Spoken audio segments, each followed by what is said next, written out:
ക്രിസ്തു സഭയെ സ്നേഹിച്ചതുപോലെ തന്റെ ഭാര്യയെ സ്നേഹിക്കണം. അവിടെ പെട്ടെന്ന് നമ്മൾ ഒരു പക്ഷേ അവർക്ക് ഇതെന്താ ഇങ്ങനെ പറയുന്നത്, ആര് ഭർത്താവിനെതിരെയാണ് ആയിരിക്കണം, അവൾ ഭർത്താവിനെ ബഹുമാനിക്കണം. പക്ഷെ അവിടെ എടുത്തു പറയുന്ന ഒരു കാര്യം കൊണ്ടാണ്, ക്രിസ്തു സഭയെ സ്നേഹിച്ചതുപോലെ ഭർത്താവ് ഭാര്യയെ സ്നേഹിക്കണം. എങ്ങനെയാണ് ഈശോ സഭയെ സ്നേഹിച്ചത്?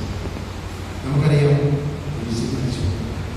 തന്റെ ജീവനെ പൂർണ്ണമായിട്ട് പാപികളായ മനുഷ്യർക്ക് വേണ്ടി, സ്വഭാവങ്ങൾക്ക് വേണ്ടി, നമുക്ക് ഓരോരുത്തർക്ക് വേണ്ടി നൽകിക്കൊണ്ടാണ് ഈശോ സഭയെ സ്നേഹിച്ചത്.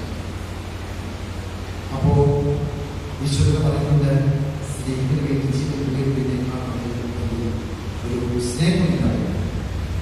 ഒരു കുടുംബനാഥൻ തന്റെ ഭാര്യയ്ക്കും മക്കൾക്കും വേണ്ടി തന്നെ സമർപ്പിക്കുമ്പോൾ, ജീവിക്കുമ്പോൾ, തന്റെ സമയവും കഴിവുകളും തന്റെ എല്ലാം ആ കുടുംബത്തിന് വേണ്ടി ചെലവഴിക്കുമ്പോൾ ഈശോ സ്നേഹിച്ചതുപോലെ ആ കുടുംബത്തെ ആ കുടുംബനാഥൻ സ്നേഹിക്കും.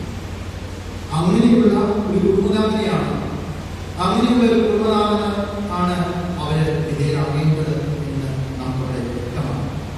ഈശോയുടെ രണ്ട് ചിത്രങ്ങൾ നമ്മുടെ ഒന്ന് കാലുകളുടെ ഈശോ, ശിശുമാരുടെ കാലുകളുടെ ശേഷം ഈശോ പറഞ്ഞു, കർത്താവ് ഞാനെങ്ങനെ ചിന്തിക്കുന്നു, നിങ്ങളും ചെയ്യും.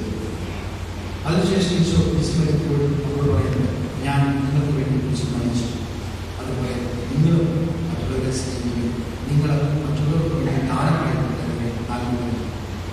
അപ്പോൾ ക്രിസ്തു നമ്മെ സ്നേഹിച്ച പോലെ യേശു